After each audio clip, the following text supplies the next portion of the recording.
네, 두 번째로 찾아갈 곳은 박근혜 전 대통령의 자택에 있는 9호선 선정릉역입니다. 네. 박근혜 전 대통령의 검찰 소환을 앞두고 이 삼성동 자택 오늘도 여러 가지 상황들이 벌어지고 있습니다. 그런데 많은 사람들이 왔다 갔다 하지만 유일하게 집 안을 들락날락하는 사람 딱 한 명 정도 있는 것 같습니다. 네, 이번 이야기는요, 문화일보 논설위원인 이현종 위원 모시고 또 새롭게 이야기 나눠보겠습니다. 어서 오세요. 네, 안녕하세요. 방금 제가 말씀을 드렸는데, 자, 출두 사흘을 앞두고 이렇게 총력 준비를 하고 있는 모습입니다. 이번 주 내내 들락날락했던 분이 한 명 있었는데, 바로 오늘 저희가 판넬을 준비를 했는데요. 먼저 이 판넬 안에 그분의 이름이 하나 있습니다. 다들 예상하고 계시겠지만 한번 좀 뜯어보겠습니다. 네, 유영하 변호사죠? 네, 그렇습니다. 지금 유영하 변호사는 원래 박근혜 전 대통령이 이제 검찰에 수사를 받을 때부터 그때부터 변호인으로 이제 나서고 있죠. 근데 이분 같은 경우는 이제 헌법재판소에는 이제 대리를 하지 않고 계속 이제 박 대통령의 어떤 형사적 혐의 이런 부분에 대해서만 이제 변호를 하고 있는데 사실 이제 검사 출신입니다. 검사 출신인데 일찌감치 이제 정치에 발을 들여서 사실 이제 어떤 면에서 굉장히 친박 중에서도 진박이라고 할 수가 있죠. 네. 특히 박근혜 전 대통령이 이제 그 계속 사무실에 직접 가기도 하고 상당히 아꼈던 그런 이제 변호사로 알려지는데 결국 지난번 총선 때 그때 이제 그 김무성 전 대표가 있을 때 그때 결국 이제 공천을 하지 않음으로 해서 결국 이제 출마를 못하게 됐죠. 네. 그러다 보니까 상당히 그때 박 전 대통령도 안타까워했다고 하는데 그래서 이번 같은 경우 보면 이제 유영하 변호사가 이제 형사적 사건에 대해서는 적극적으로 이제 임하고 있습니다. 근데 이제 이분이 뭐 어떤 검사장이나 이런 걸 한 분이 아니거든요. 네. 그래서 아무래도 지금 이번 수사에서는 조금 그래도 검사장급 이상 되는 좀 무게감 있는 그런 분들이 필요하다 이런 이야기 있는데 현재로서는 그렇게 영입이 썩 쉽지는 않은 듯한 그런 상황입니다. 네. 네, 그러니까 유영하 변호사면 박근혜 전 대통령 호위무사다, 방탄조끼다 이런 지금 별명까지 있는 분인데 사실 처음에 검찰 수사 초기만 해도 나와서 박근혜 전 대통령 대변을 상당히 많이 했는데 왜 헌재 탄핵 심판에는 이름을 올리지 않았을까? 그런 뒤 탄핵 이후에 왜 또 다시 나타났을까? 이 부분이 좀 쉽게 납득은 안 되거든요. 근데 변호사들이 여러 명 있는 경우, 이제 대리인이 여러 명 있는 경우에는 그 대리인들끼리 일정하게 역할을 구분하는, 나누는 경우가 상당히 많습니다. 아마 유영하 변호사는 아까 말씀하신 것처럼 그 중에서도 자기 검찰 출신이기 때문에 이제 형사소송 부분, 검찰 수사 부분만 전담을 해서 이제 진행했다라고 보시면 될 것 같습니다. 실제로 탄핵 심판이 진행되는 와중에서도 검찰 수사가 관련된 부분에 있어서는 계속 유영하 변호사가 나와서 박근혜 전 대통령의 입장을 밝힌 적도 있습니다. 그래서 아마 이거는 그 대리인들, 변호사들 사이에서의 역할 분담이다 이렇게 보면 될 것 같습니다. 네. 네. 사실 유영하 변호사를 지금 이 최순실 국정농단 사건 외에도 이 장면으로 기억하고 계실 분들도 있을 것 같습니다. 저희가 영상 준비했는데요. 함께 보시죠. 저는 현재 서울 은평구 을, 송파구 을, 대구 동구 갑, 동구 을, 달성군 등 의결이 보류된 5곳에 대해서는 무공천 지역으로 남기겠습니다. 저 때가 그 김무성 그렇죠. 대표의 옥새 들고 나르샤. 네. 저때 옥새 파동일 때인데 네. 유영하 변호사랑 아까 잠깐 말씀을 하셨지만 무슨 관계가 있었던 겁니까? 그러니까 이제 유영하 변호사 같은 경우는 이제 사실은 박근혜 전 대통령이 2007년도 경선 출마할 때부터 그때부터 법률 지원을 했습니다. 네. 그러니까 오랫동안 사실 어떤 면에서 보면 박전 대통령이었고 당시에 이제 이명박 전 대통령 그때 이제 그 후보 경쟁을 했지 않습니까? 그때 당시에 유영하 변호사가 이제 BBK 사건 이거를 이제 캐기 위해서 공격을 하기 위해서 미국까지 갔다 오고 굉장히 열성적으로 사실은 박 대통령을 도왔어요. 네. 그러다 보니까 박 전 대통령 입장에서는 굉장히 자신에게 있어서 정말 충신이나 마찬가지죠. 그러니까 좀 여러 사람들이 많이 배신해 갔지만 그래도 유영하만큼은 나한테 있었다. 이런 것 때문에 사실 이분한테 17, 18, 18 때 이제 계속 공천을 받았는데 떨어졌습니다. 그러다 보니까 이번 19대 총선 같은 경우는 정말 대통령이 특별히 이 부분에 대해서만큼은 이제 적극적으로 이제 공천을 끝까지 유영하만큼은 이제 공천. 왜냐하면 이분이 공천 그 8명 그 후보들이 출마했었는데 여론조사 꼴등을 했어요. 그런데 1등으로 갔거든요. 네. 그러니까 그만큼 모든 어떤 여러 가지 비난이 있었지만은 결국 마지막에 공천할 정도로 상당히 챙겼는데 결국 김무성 전 대표가 거기에 대해서 상당히 비토를 함으로 해서 결국 이제 의회에 진출하지 못하게 됐죠. 이제 그런 것들은 지금 이제 변호사라는 걸 통해서 이제 지금 역할을 하고 있는 것으로 해석되어집니다. 네. 당시 새누리당 국회의원이었죠. 이해운 의원이 송파울 공천자 후보 8명 중 칼등인 유영아 네. 변호사가 공천을 받았다. 이런 지적을 한 적이 있었거든요. 그렇죠. 이제 이혜원 의원이 보통 최근 들어와가지고 이제 새누리당을 탈당하고 지금 이제 네. 바른정당에 가 계신데 이분이 그 당시 비사들을 많이 지금 털어놓고 계세요. 여러 가지 방송이라든지 사실 김어준의 뉴스공장이라는 곳에서 이제 말씀을 하셨는데 보통 지금까지 알려지기로는 이제 이혜원 의원의 성향과는 다소 좀 맞지 않는 그런 방송 프로그램이셨거든요. 근데 근대 가서 나가서 저렇게 폭로할 정도로 지금 얘기를 많이 하고 있어요. 근데 이제 이 유영하 변호사는 사실 지금까지 드러난 걸로 보면은 박근혜 대통령이 인간적으로 대하기 수월한 사람으로 이렇게 보이는 것 같습니다. 그러니까 서석구 변호사도 그렇고 김평호 변호사들도 그렇고 이분들이 뭐 적극적이고 좀 박근혜 대통령을 좀 서포트하는 것이면 분명합니다만 박근혜 대통령이 좀 대하기에는 다소 좀 어려운 사람으로 보일 수도 있거든요. 그에 비해서 유영하 변호사는 박근혜 대통령과 친분이 있을 뿐만 아니라 또 윗사람을 잘 모신다는 그런 특징이 있다고 그래요. 유영하 변호사가.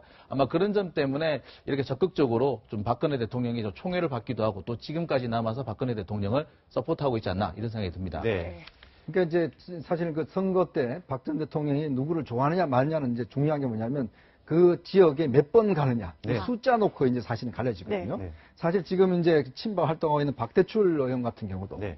그때 이제 진주에 출마했지 않습니까? 네. 그때 사실은 3번 갔습니다. 3번. 네. 3번 한 번 갈 때마다 지지율이 10%씩 올랐어요. 네. 그러니까 처음에 2%로 출발했거든요. 나중에 당선까지 됐잖아요. 이영하 변호사도 마찬가지입니다. 네. 당시에 현판식 할 때 직접 대통령이 몇 번 가서 선거운동을 지원해주고 그만큼 공을 많이 들였어요. 근데 결국 이제 낙선하는 바람에 못하다가 이번 같은 경우는 이제 송파 같은 경우는 저기는 사실은 이번 선거가 그냥 보통 예전에 선거가 4.13 총선이 진행됐으면 저기는 그냥 새누리당을 꼽아놓으면 다 당선되는 적이 있어요. 그럼에도 불구하고 결국 무공천 지역으로 됐지 않습니까? 네. 이제 그러다 보니까 결국은 당선되지 못하는 그런 상황이었죠. 네. 이번에는 저희가 준비한 판넬의 두 번째 인물입니다. 자, 먼저 찾아보겠습니다. 보시면 아시겠지만 전 인천지검장을 지냈고 최재경 전 민정수석, 청와대 민정수석을 지낸 분인데 저희가 이분 관련해서 화면을 하나 준비했는데요. 그 화면 한번 보시고 이야기를 나눠보겠습니다. 네, 화면이 아직 준비가 안 됐는데요. 준비된 대로 다시 얘기를 나눠보고요. 사실은 유영하 변호사 외에도 사실은 네, 지금 화면이 준비됐는데 지금 한번 들어보시겠습니다. 도와달라고 같이 하자고 얘기하신 건가요? 도와달라고 했고 네. 벌써 이미 돕고 있어요. 헌법재판소 심판이나 특검 수사에서도 최재경 전 민정수석이 그 바깥으로 나오긴 했지만 많은 도움을 드리고 있었다고 저희가 이해하면 될까요? 그렇죠. 예. 네, 지금 최재경 네. 전 민정수석이 어떤 식으로든 도와주고 있다라고 하는 저 진술, 저 발언을 우리가 어느 정도까지 믿을 수 있을까요? 네, 최재경 전 수석 같은 경우에는 저 말에 대해서 현재 부인을 하고 있는 걸로 알고 있어요. 네. 근데 이 부분을 보면은 그렇다고 사실 청와대를 다녀오신 분들의 얘기를 들어보면 그렇습니다. 아무리 내가 그 자리에서 물러났다고 해도 완전히 칼같이 끊지는 못한다라고 해요. 아마 그런 면에서 보자면은 어느 정도 조언을 하는 거는 사실인 것 같은데 이것이 이제 진짜 적극적인 지원이야 도움이다라고 할 수 있는 것인지 아니면 인간적으로 그냥 도와주는 수준인 것인지 요 수준에 약간의 좀 차이가 있지 않느냐 인식의 차이가 좀 존재하지 않느냐 아마 손봉길 변호사는 최재경 전 수석의 이런 행동을 적극적인 지원이라고 생각할 수도 있고 최재경 전 수석 입장에서는 적극적인 지원이라기보다 그냥 인간적 도리에서 그냥 조언을 해주고 있다. 뭐 이런 정도로 아마 좀 인식의 차이가 좀 있지 않는가 이게 생각이 듭니다. 근데 이게 사실 문제가 좀 될 수가 있는 발언이에요, 사실은. 이게 왜냐하면 어떤 사람들을 이제 변호를 하잖아요. 그럼 이 선임계를 내지 않고 저렇게 변론할 경우는 이게 이제 변호사법 문제가 될 수가 있습니다. 왜냐하면 이제 사실 예전 같은 경우는 주로 전화 변론 뭐 이런 것도 있었지 않습니까? 왜냐하면 특히 예전에 검찰 고위 간부가 전화 한 통화 해주고 변호사비로 한 1억 정도 받았다고 해서 문제가 된 적이 있거든요. 네. 그러니까 그만큼 왜냐하면 전관이네, 전관. 네. 이 전관들이 보통 보면 이제 이렇게 선임계를 내지 않고 그냥 도와줄 수 있는 경우가 많거든요. 이게 사실 법조계에 상당히 문제가 되고 있습니다. 그러니까 예전에도 보면 이렇게 전관들이 선임계를 내지 않고 도와줄 경우는 변호사법에 걸리게 돼 있어요. 네. 그러니까 지금 보통 보면 이제 최재경 변호사 같은 경우는 지금 선임계를 내지 않고 만약에 도와준다 이런 이야기가 될 수 있거든요. 근데 이게 단순히 그냥 자문을 예를 들어서 뭐 도움을 주는 이런 차원이 아니고 뭔가 적극적인 역할. 예를 들어서 뭐 검찰에 이 대검 중수부장 출신 아닙니까? 네. 그러면 지금 현재 검찰에 있는 후배들 다 후배들 거 아니에요. 그럼 예를 들어서 후배들한테 전화를 해서 이거 뭐 어떻게 돼가지? 뭐 한번 물어볼 수 있다든지 이런 식으로 만약 할 경우는 이거는 말이 안 되는 것이거든요. 그러니까 제가 볼 때는 아마 손봉규 변호사 이야기가 자칫 혹시나 문제가 될 수 있는 소지도 저는 있다고 봅니다. 네. 그러니까 이제 최재경 전 민정수석 이야기를 저희가 하고 있는 이유가 박근혜 전 대통령 마지막 이제 그 탄핵되기 전에 네. 사실 이제 청와대에서는 최재경 전 수석을 어떻게든지 붙잡아 두려고 했었지만 본인이 이제 고사를 하면서 이렇게 떠난 분이잖아요. 그렇죠.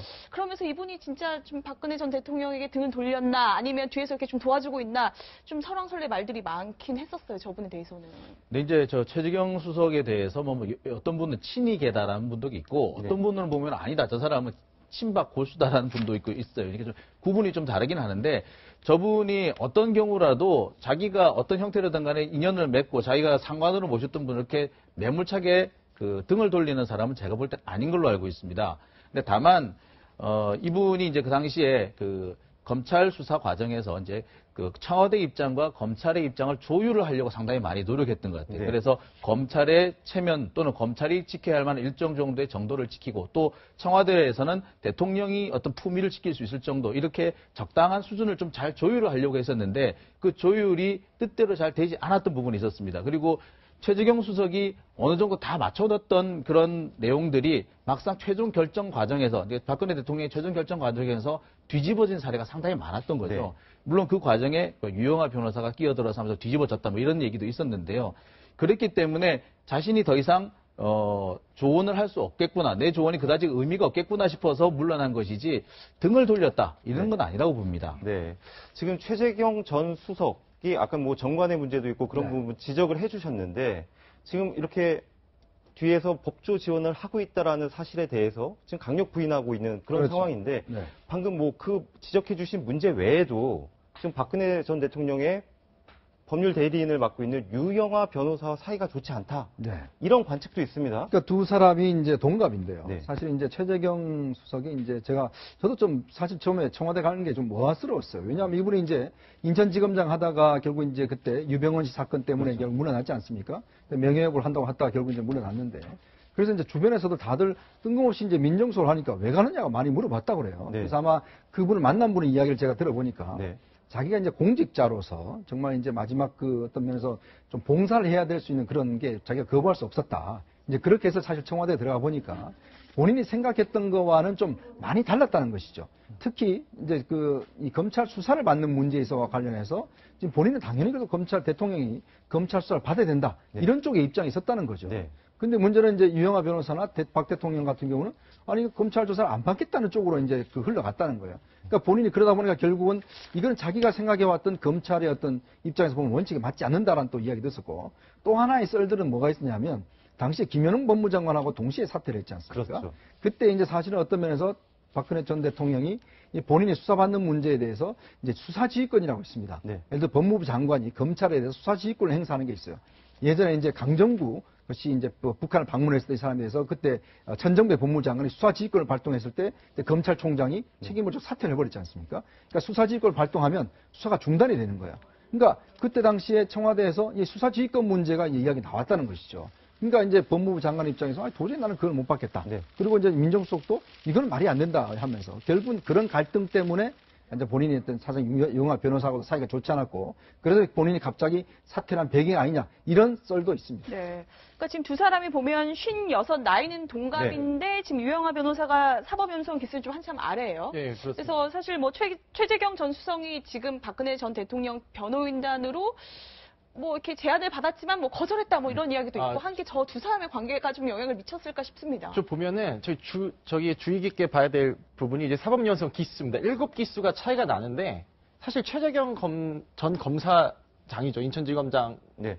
마지막으로 나왔으니까 사실 검찰 내부에서는 유영하 변호사를 검사로 기억 못하는 사람도 있을 정도로 사실 검찰 내에서는 급이 다릅니다. 지금 최재경 전 민정수석은 정말 당대 칼잡이라는 평가를 받을 만큼 특수통이죠. 사표를 3번이나 냈어요. 네. 그런데도 다 고사를 시킬 정도로 찾아가서 사표 내지 말라고 검찰에 있을 때 그럴 정도로 정말 명망 있고 뛰어난 칼잡이로 평가를 받았었는데 박근혜 대통령 정권에서 고검장 승진이 안 됩니다. 네. 안 돼서 안 됐지만 나중에 탄핵 정국 때 민정수석을 자기가 수락까지 하잖아요. 그래서 이제 뭐 등을 돌렸다 이런 표현은 부분을 봐서는 등을 돌렸다는 표현을 할 수 있겠지만 사실 등을 돌렸으면은 탄핵 정국 때 민정수석을 수락을 했겠습니까? 사실 저는 그 부분에서는 등을 돌렸다기보다는 뭐 내부에 조금의 이해관계는 있었겠지만 등을 돌렸다는 표현은 좀 아닌 것 같고, 근데 이제 유영하 변호사랑은 저기 두 번째 보이는 BBK 사건 당시 처리 과정을 보면 박근혜 후보 법률참모로서 BBK를 맹공격했던 유영하 변호사가 있었던 반면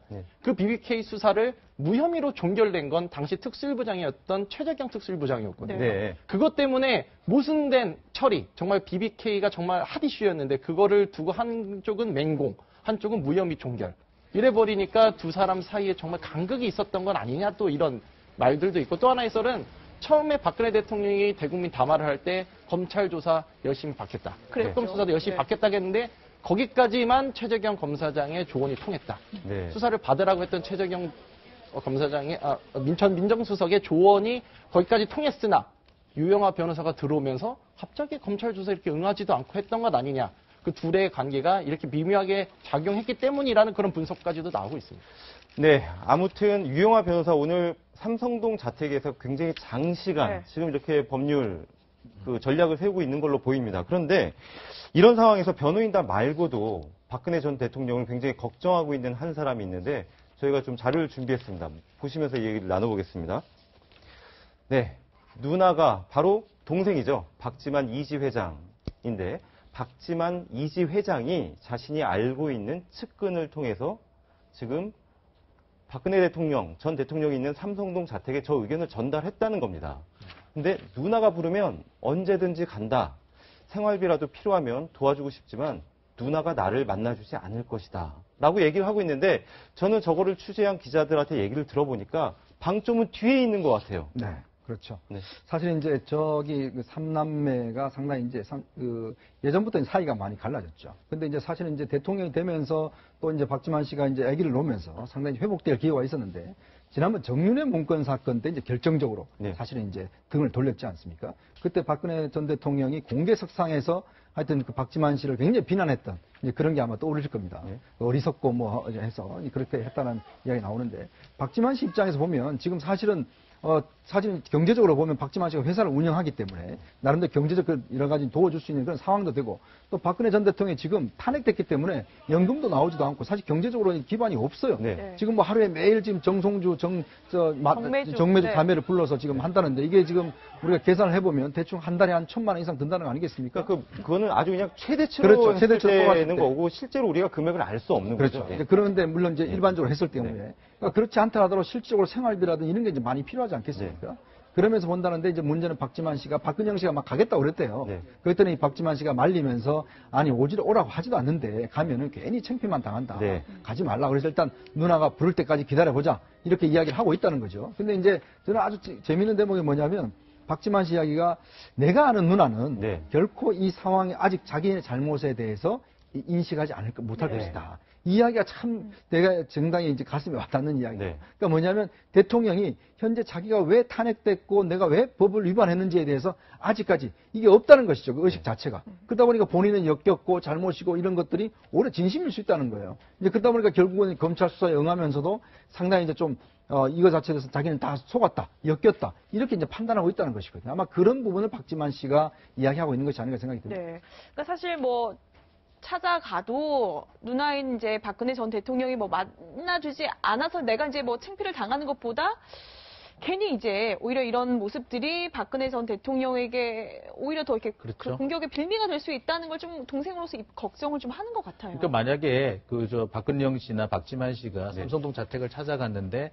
만나지 못하고 나오는 경우에 사실 이것은 두 사람이 좀 머쓱한 장면이기도 합니다만 누가 보더라도 박근혜 대통령이 비난을 받을 수밖에 없는 그런 사정이 되는 거죠. 아마 그런 부분을 좀 걱정하는 것 같기도 하고요. 또 이 박근혜 대통령이 자존심이 상당히 강하고 특히 이제 그 전부터 동생들은 자기가 돌보는 것이고 니들은 내 말을 들어야 되는 그런 동생들이다 이런 좀 약간의 가부장적인 의식도 많았다고 해요. 근데 그런 면에서 볼 때 지금으로서는 박근혜 대통령이 두 동생 앞에 나타나기도 수월하지 않은 그런 상황이 아닌가 생각이 듭니다. 네, 지금 검찰 소환을 앞두고 있는 박근혜 전 대통령 소식을 알아봤는데요. 여기서 장용진 기자, 변중국 기자와는 인사를 나누겠습니다. 고맙습니다. 고맙습니다. 네, 뉴스 스테이션 오늘의 마지막 역으로 출발하겠습니다.